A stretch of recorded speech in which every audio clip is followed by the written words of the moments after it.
गायत्री साधकों के स्वप्नों का अर्थ।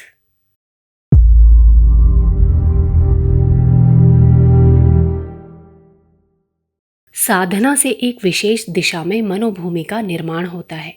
श्रद्धा, विश्वास तथा साधना विधि की कार्य प्रणाली के अनुसार आंतरिक क्रियाएं उसी दिशा में प्रवाहित होती हैं, जिससे मन, बुद्धि, चित्त और अहंकार चतुष्टय वैसा ही रूप धारण करने लगता है। भावनाओं के संस्कार अंतर्मन में गहराई तक प्रवेश कर जाते हैं। गायत्री साधक की मानसिक गतिविधियों में आध्यात्मिकता एवं सात्विकता का प्रमुख स्थान बन जाता है। इसलिए जागृत अवस्था की भांति स्वप्नावस्था में भी उसकी क्रियाशीलता सार गर्भित ही होती है। उसे प्रायः सार्थक स्वप्न ही आते हैं। गायत्री साधकों को साधारण व्यक्तियों की तरह निरर्थक स्वप्न प्रायः बहुत कम आते हैं। उनकी मनोभूमि ऐसी अव्यवस्थित नहीं होती जिसमें चाहे जिस प्रकार के उल्टे सीधे स्वप्नों का उद्भव होता हो।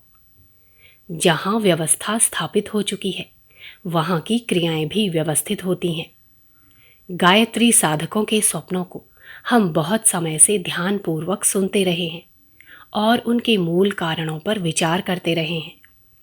तदनुसार हमें इस निष्कर्ष पर पहुंचना पड़ा है कि लोगों के स्वप्न निरर्थक बहुत कम होते हैं। उनमें सार्थकता की मात्रा अधिक रहती है। निरर्थक स्वप्न अत्यंत अपूर्ण होते हैं। उनमें केवल किसी बात की छोटी सी झांकी होती है, फिर तुरंत उनका तारतम्य बिगड़ जाता है। दैनिक व्यवहार की साधारण क्रियाओं की सामान्य स्मृति मस्तिष्क में पुनः पुनः जागृत होती रहती है और भोजन, स्नान, वायु सेवन जैसी साधारण बातों की दैनिक स्मृति के अस्त व्यस्त स्वप्न दिखाई देते हैं। ऐसे स्वप्नों को निरर्थक कहा जाता है। सार्थक स्वप्न कुछ विशेषता लिए हुए होते हैं। उनमें कोई विचित्रता, नवीनता, घटनाक्रम एवं प्रभावोत्पादक क्षमता होती है। उन्हें देखकर मन में भय, शोक, चिंता, क्रोध, हर्ष, विषाद, लोभ, मोह आदि के भाव उत्पन्न होते हैं। निद्रा त्याग देने पर भी उसकी छाप मन पर बनी रहती है और चित्त में बार बार ये जिज्ञासा उत्पन्न होती है कि इस स्वप्न का अर्थ क्या है। साधकों के सार्थक स्वप्नों को 4 भागों में विभक्त किया जा सकता है। पहला, पूर्व संचित कुसंस्कारों का निष्कासन। दूसरा, श्रेष्ठ तत्वों की स्थापना का प्रकटीकरण। तीसरा, भविष्य संभावना का पूर्वाभास। और चौथा, दिव्य दर्शन। इन 4 श्रेणियों के अंतर्गत विविध प्रकार के सभी सार्थक स्वप्न आ जाते हैं। कुसंस्कारों का निष्कासन। कुसंस्कारों को नष्ट करने वाले स्वप्न पूर्व संचित कुसंस्कारों के निष्कासन में इसलिए होते हैं कि गायत्री साधना द्वारा आध्यात्मिक नए तत्वों की वृद्धि साधक के अंतःकरण में हो जाती है। जहाँ पर वस्तु रखी जाती है, वहाँ से दूसरी को हटाना पड़ता है। गिलास में पानी भरा जाए तो उसमें से पहले से भरी हुई वायु को हटाना पड़ेगा। रेल के डिब्बे में नए मुसाफिरों को स्थान मिलने के लिए ये आवश्यक है कि उसमें से बैठे हुए पुराने मुसाफिर उतरे। दिन का प्रकाश आने पर अंधकार को भागना ही पड़ता है। इसी प्रकार गायत्री साधक के अंतर जगत में जिन दिव्य तत्वों की वृद्धि होती है, उन सुसंस्कारों के लिए स्थान नियुक्त होने से पूर्व कुसंस्कारों का निष्कासन स्वाभाविक है। ये निष्कासन जागृत अवस्था में भी होता रहता है और स्वप्न अवस्था में भी। विज्ञान के सिद्धांतानुसार विस्फोट द्वारा उष्ण वीर्य के पदार्थ जब स्थानच्युत होते हैं तो वे एक झटका मारते हैं। बंदूक जब चलाई जाती है तो पीछे की ओर एक जोरदार झटका मारती है। बारूद जब जलती है तो एक धड़ाके की आवाज़ करती है। दीपक के बुझते समय एक बार जोर की लौ उठती है। इसी प्रकार कुसंस्कार भी मानस लोक से प्रयाण करते समय मस्तिष्कीय तंतुओं पर आघात करते हैं और उन आघातों की प्रतिक्रिया स्वरूप जो विक्षोभ उत्पन्न होता है, उसे स्वप्नावस्था में भयंकर, अस्वाभाविक, अनिष्ट एवं उपद्रव के रूप में देखा जाता है।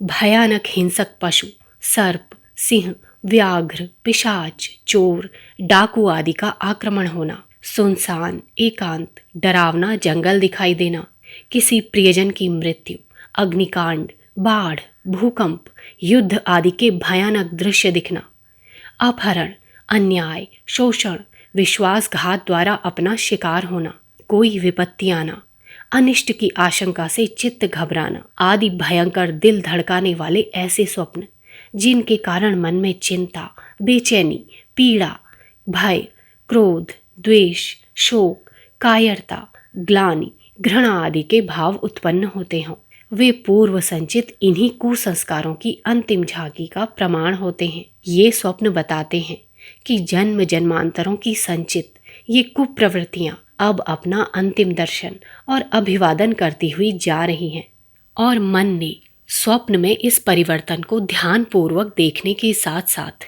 एक अलंकारिक कथा के रूप में किसी श्रृंखलाबद्ध घटना का चित्र गढ़ डाला है और उसे स्वप्न रूप में देखकर जी बहलाया है।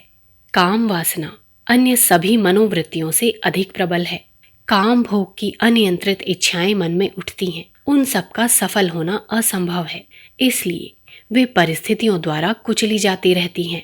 मन मसोस कर वे अतृप्त असंतुष्ट प्रेमिका की भांति अंतर्मन के कोप भवन में खटपाटी लेकर पड़ी रहती हैं। ये अतृप्ति चुपचाप पड़ी नहीं रहती, वरन जब अवसर पाती है निद्रावस्था में अपने मनसूबों को चरितार्थ करने के लिए, मन के लड्डू खाने के लिए मन चाहे स्वप्न का अभिनय रचती है। दिन में घर के लोगों के जागृत रहने के कारण चूहे डरते और बिलों में छिपे रहते हैं, पर रात्रि को जब घर के आदमी सो जाते हैं तो चूहे अपने बिलों में से निकलकर निर्भयतापूर्वक उछल कूद मचाते हैं। कुचली हुई काम वासना भी यही करती है और ख्याली पुलाव खाकर किसी प्रकार अपनी क्षुधा को बुझाती है। स्वप्नावस्था में सुंदर सुंदर वस्तुओं को देखना, उनसे खेलना, प्यार करना, जमा करना, रूपवती स्त्रियों को देखना, उनकी निकटता में आना, मनोहर नदी, तड़ाग, वन उपवन, पुष्प, फल, नृत्य, गीत, वाद्य, उत्सव समारोह जैसे दृश्यों को देखकर कुचली हुई वासनाएं किसी प्रकार अपने को तृप्त करती हैं। धन की, पद की, महत्व प्राप्ति की अतृप्त आकांक्षाएं भी अपनी तृप्ति के झूठे अभिनय रचा करती हैं। कभी कभी ऐसा होता है कि अपनी अतृप्ति के दर्द को, घाव को, पीड़ा को स्पष्ट रूप में अनुभव करने के लिए ऐसे स्वप्न दिखाई देते हैं मानो अतृप्ति भी बढ़ गई, जो थोड़ा बहुत सुख था वो भी हाथ से चला गया, अथवा मनोवांछा पूरी होते होते किसी आकस्मिक बाधा के कारण रुक गई। अतृप्तियों को किसी अंश में या किसी अन्य प्रकार से तृप्त करने के एवं अतृप्ति को और भी उग्र रूप से अनुभव करने के लिए उपर्युक्त प्रकार के स्वप्न आया करते हैं। ये दबी हुई वृत्तियां गायत्री की साधना के कारण उखड़कर अपना स्थान खाली करती हैं, इसलिए परिवर्तन काल में वे अपने गुप्त रूप को प्रकट करती हुई विदा होती हैं। तदनुसार साधना काल में प्रायः इस प्रकार के स्वप्न आते रहते हैं। किसी मृत प्रेमी का दर्शन, सुंदर दृश्यों का अवलोकन, स्त्रियों से मिलना जुलना, मनोवांछाओं का पूरा होना आदि घटनाओं के स्वप्न भी विशेष रूप से दिखाई देते हैं। इनका अर्थ है कि अनेकों दबी हुई अतृप्त तृष्णाएं, कामनाएं, वासनाएं धीरे धीरे करके अपनी विदाई की तैयारी कर रही हैं। आत्मिक तत्वों की वृद्धि के कारण ऐसा होना स्वाभाविक भी है। दिव्य तत्वों के वृद्धि सूचक स्वप्न दूसरी श्रेणी के स्वप्न वे होते हैं जिनसे इस बात का पता चलता है कि अपने अंदर सात्विकता की मात्रा में लगातार अभिवृद्धि हो रही है।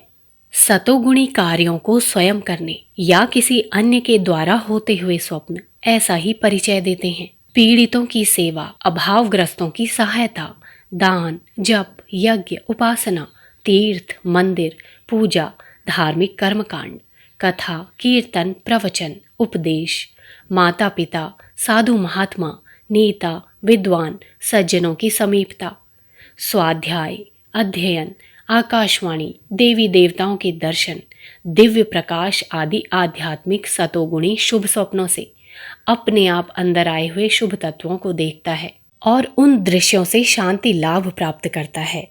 भविष्य का आभास एवं दैवी संदेश का स्वप्न। तीसरे प्रकार के स्वप्न भविष्य में होने वाली किन्हीं घटनाओं की ओर संकेत करते हैं।